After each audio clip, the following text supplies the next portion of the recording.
Hi, I'm Dr. Neil Schultz. This is Viewer Question Week at both Derm TV and BeautyRx, and welcome to the February BeautyRx Live, where on live streaming video I'll answer your questions about BeautyRx products and related skincare issues.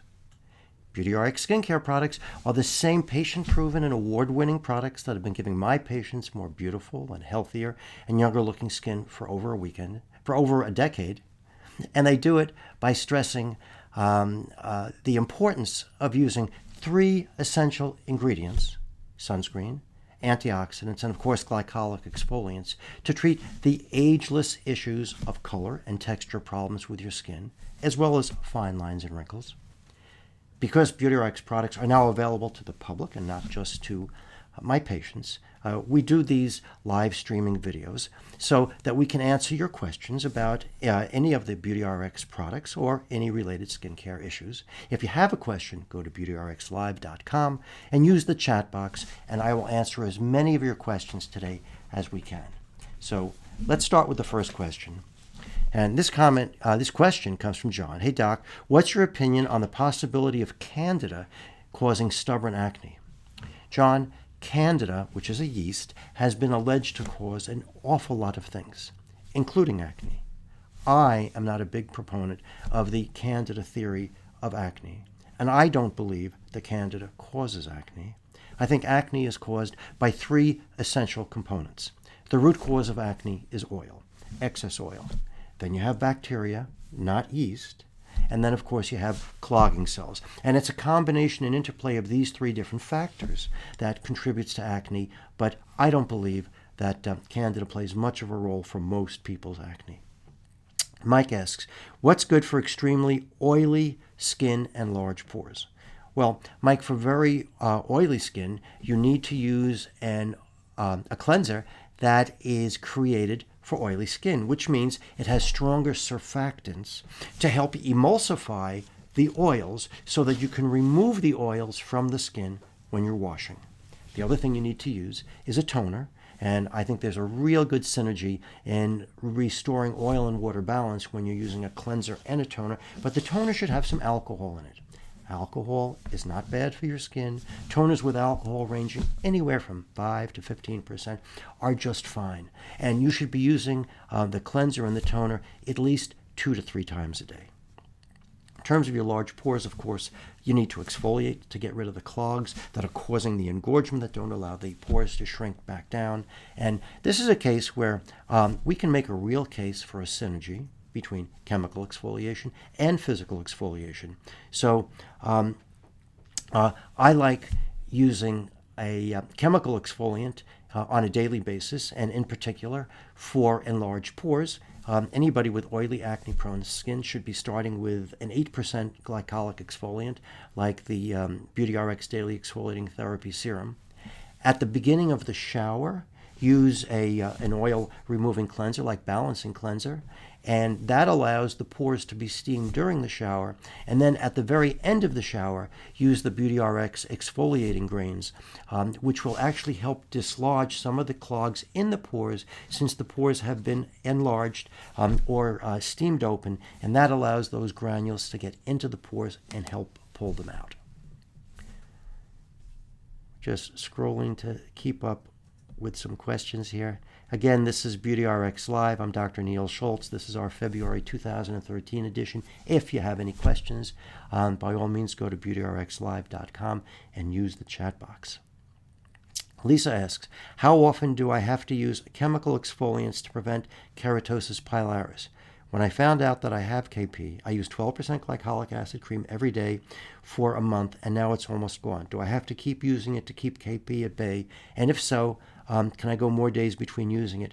Lisa, the fact that you saw such a good response in about a month, that's pretty typical with a 10 or a 12% product. We actually start with the 10% exfoliating, daily exfoliating body lotion, but 12% is perfectly appropriate. Using it twice a day for a month has given you a good improvement. At this point, rather than stopping at cold turkey, go down to once a day for 2 weeks or 3 weeks. And if you maintain your improvement at once a day for 2 or 3 weeks, then do it once every other day for a few weeks. By tapering off gradually, you're more apt to have a sustained improvement. If after stopping it after those few weeks, if your KP comes back, you can always start to retreat it again. But to recapture, you always go up to your original dosage, which in this case was 12% twice a day.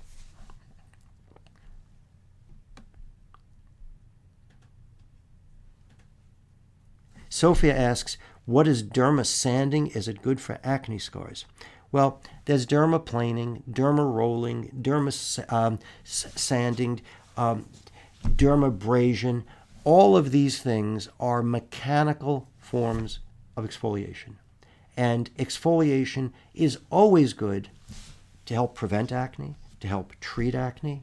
But when it comes to scars, you're really talking about a process that needs to transmit its energy into the dermis to make more collagen and to make more of the mucopolysaccharides and glycoaminoglycans like the hyaluronic acid.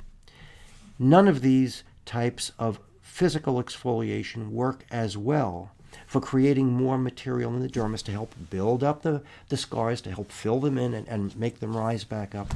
None of them work really as well as chemical exfoliants, particularly glycolics, but it's not ineffective. So if you want to use your derma sanding, which is a little bit like microdermabrasion, sure, it's going to be helpful, but it's just not going to be a home run. None of these things, not even the glycolics, are home runs for acne scars, which usually need something a little bit more aggressive in terms of either surgical help or filler help or things of that nature. Anne asks, what's the best treatment for broken blood vessels on the face? East Indian, person of color, so they look purple-black on the face. Will laser treatments cause black and blue? Just trying to get back up here. Will laser treatments cause black and blue on my face? I have pretty sensitive skin. How much downtime would I need? And it really depends on which laser is used. Lasers will get rid of those broken blood vessels. Whether they cause black and blue depends on the amount of energy and the pulse within the laser that's being used. When I do laser treatments for my patients with broken capillaries, we usually do not get black and blue. But with your sensitive skin, you could get some swelling, you could get some redness.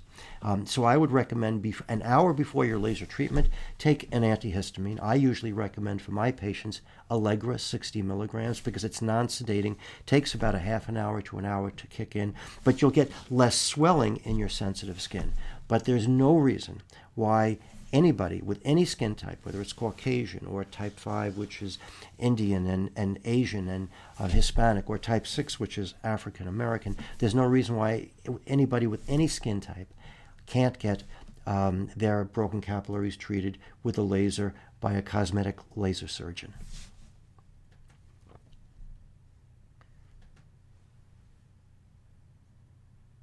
Mary asks, what else can I do for a more even skin tone? I got good results using BeautyRx AHA serum, brightening complex, vitamin C serum, and of course, sunscreen daily.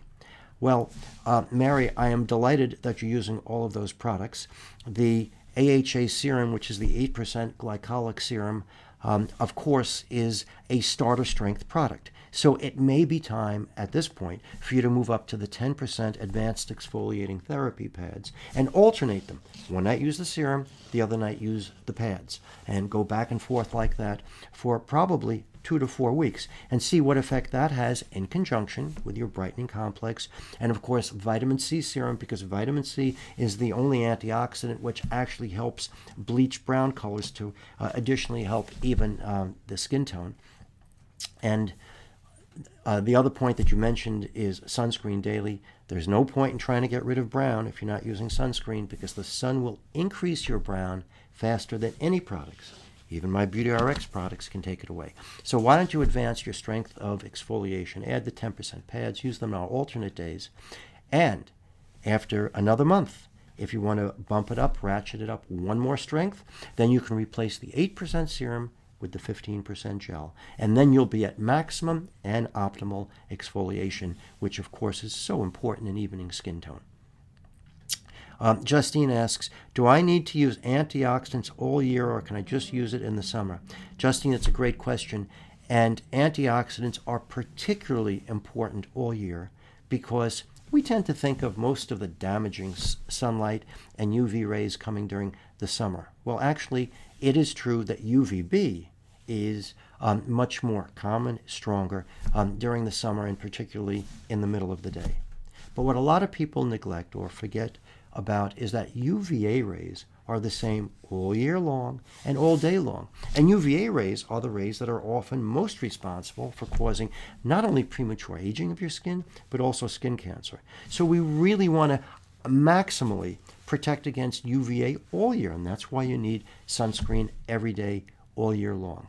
But because even good sunscreen, applied well and applied properly, is not 100% effective, we use antioxidants to help supplement the sunscreen so that if some of that dangerous UV does get past your sunscreen and does get inside the cells and increases the amount of free radicals or reactive oxygen species, whose energy can then do the damage to DNA and cell membranes that's responsible for premature aging and skin cancer, that's where the antioxidants come to the rescue.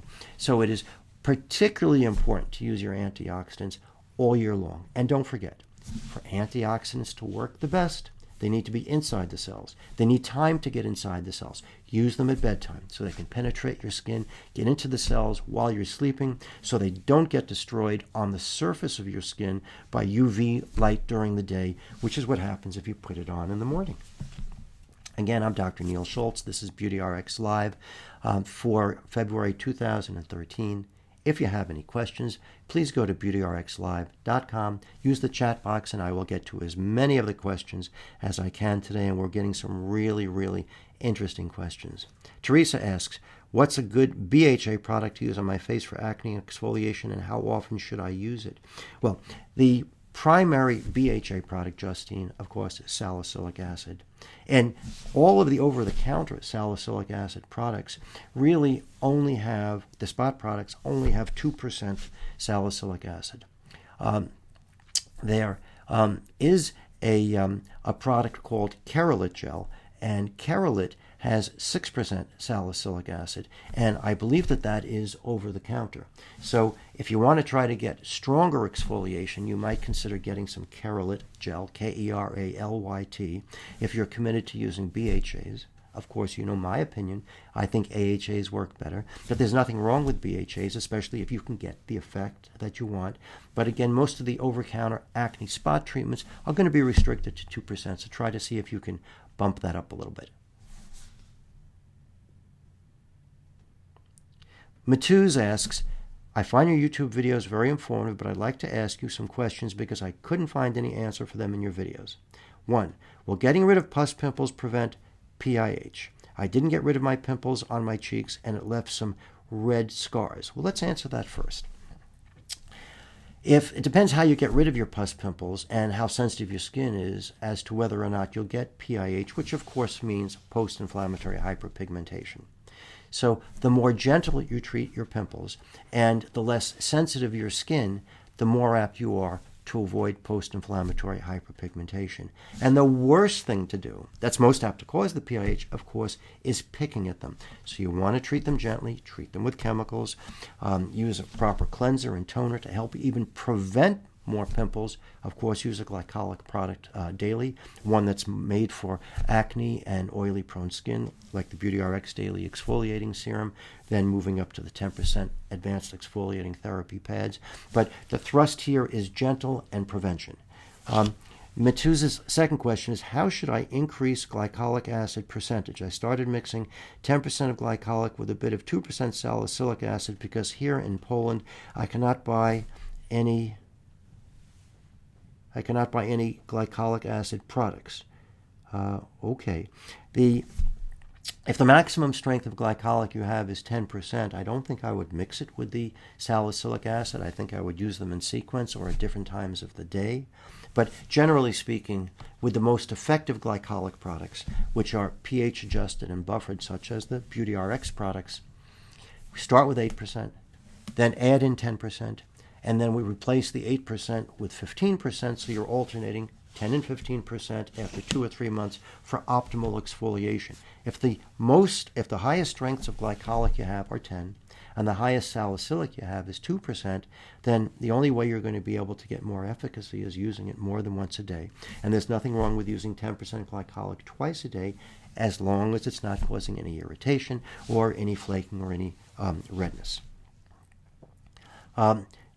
His third question is, after putting glycolic acid on my face, can I put benzoyl peroxide with adapalene or benzoyl peroxide 10% on its own on my pimples? Thank you. You definitely can use the 10% benzoyl peroxide on the pimples. The problem with the adapalene is a retinoid, and retinoids are going to be destroyed by the glycolic acid. So you can't use them at the same time. And I think it's redundant because the retinoids are, of course, exfoliants, and I'm not sure you want to use glycolic exfoliants and retinoid exfoliants at the same time. I'm concerned about over-exfoliation and getting irritated. We have a question from Mary. What's the least amount and most amount of vitamin C we should look for in our vitamin C serums, and what forms of vitamin C are best? Mary, great question. I think that the lowest amount of vitamin C in any serum should be a 10% product. And I don't know that there's any value in going above 25%. So the BeautyRx Protective Vitamin C is a 25% product. I think that's kind of pushing it. I wouldn't go higher than that. The best forms of vitamin C, I think, are the esters, like tetrahexadecyl ascorbate or methylsilanol ascorbate, because esters are more stable, they penetrate better, and they work better. And they're just less apt to be degraded because of vitamin C acid. The native form of vitamin C is not very stable, and it's easy for it to get damaged or fall apart. Beth asks, is it true that laser hair removal isn't permanent and electrolysis is the only permanent form of hair removal? Beth, I don't necessarily agree. Both electrolysis and laser hair removal are permanent. They are permanent to the extent that the hair follicles they affect will die, and once they've died, they can't come back again. It's a little bit easier with laser hair removal since it treats a field effect rather than having to go into each pore or each follicle the way you need to with electrolysis. It's a little bit easier with laser hair removal to get more of the follicles, to get more of the hairs. But regardless of whether you're using laser hair removal or electrolysis, neither technique will get every hair. Both techniques are permanent for the hairs they affect, and it's really a matter of style, what you prefer. I've seen more side effects from electrolysis than from laser hair removal. In my practice, we do laser hair removal rather than electrolysis. We find it to be more efficient. There are a lot of people who only will have electrolysis done. They get great results, and there's nothing wrong with electrolysis. But they're both permanent, but neither of them are 100% effective. Beth asks, is it true that laser hair... Oh, I'm sorry, Beth, we just spoke to you. Okay, so let's go on to Arthur. I have a problem with blackheads and whiteheads and extremely oily skin. Do you recommend Accutane? Well, Arthur, Accutane, of course, is the ultimate drug to cure acne. But Accutane is much more important for inflammatory acne. Red pimples, pus pimples, huge painful cysts. And for just blackhead and whitehead acne, we don't usually need Accutane. We can, for just that type of non-inflammatory, what we call comedonal acne, we can usually use exfoliants to unclog things. And of course, I've mentioned several times today BeautyRx exfoliants that are used for acne and acne-prone and oily skin. The Daily Exfoliating Therapy Serum, Maximum Exfoliating Gel, Advanced Exfoliating Therapy Pads, which are respectively 8, 15, and 10%. And then there are other products that you can also use to help stop the comedones, because the comedones really are coming just from clogging. You want to use an effective cleanser. You want to use an effective toner. And that feeds into the last part of your question, which is in terms of extremely oily skin. I will tell you that if you have extremely oily skin, Accutane will work like a charm. But the indications by the FDA and the things that Accutane are supposed to be used for is really for chronic, non-resolving, scarring acne unresponsive to 3 different antibiotics. That's the actual FDA indication for using Accutane. And while in any doctor's discretion, Accutane can be used under other circumstances, I think it's pushing a little hard to use it just for oiliness or just for comedones. You should try the other techniques I've mentioned, or have your dermatologist try them. And if for any reason that's not working, then discuss with your dermatologist Accutane. I love Accutane. Accutane is a miracle drug. It cures acne, but I think there may be in-between products that will be more appropriate for what you're talking about. So that's it for the... I'm sorry. I see one more question here from Sandy. So before we break off, Sandy says, thanks for your informative videos. Glycolic has been more helpful with my acne than retinoids. What is the best way to handle irritation from these products? Sometimes it looks like these products are causing scratches or cuts on my face. Well, when you say these products, I'm not sure if you're talking about glycolic or the retinoids. But while retinoids are more apt to cause irritation, any product can, depending on how sensitive your skin is. But I've never seen glycolic cause what looks like scratches or cuts on your skin. So I'm wondering if there isn't something else going on. Is it possible that perhaps you're using an abrasive or a granular cleanser, and when you're massaging that, that's causing these little cuts? Or anything else of a harsh nature, or using a brush or any other kind of mechanical exfoliation? Because again, if you over exfoliate, you will get irritation, and depending on what you're using, you in theory could get these scratches or cuts, but not from a glycolic product, because glycolic doesn't have any granularity in it, and it doesn't have any sharpness. Over-glycolic, of course, will cause diffuse redness. That's irritation, but not the scratches you're talking about. So why don't you think about what else you might be doing in terms of what type of mechanical or physical exfoliation you might be doing that might be causing those minor cuts and scratches.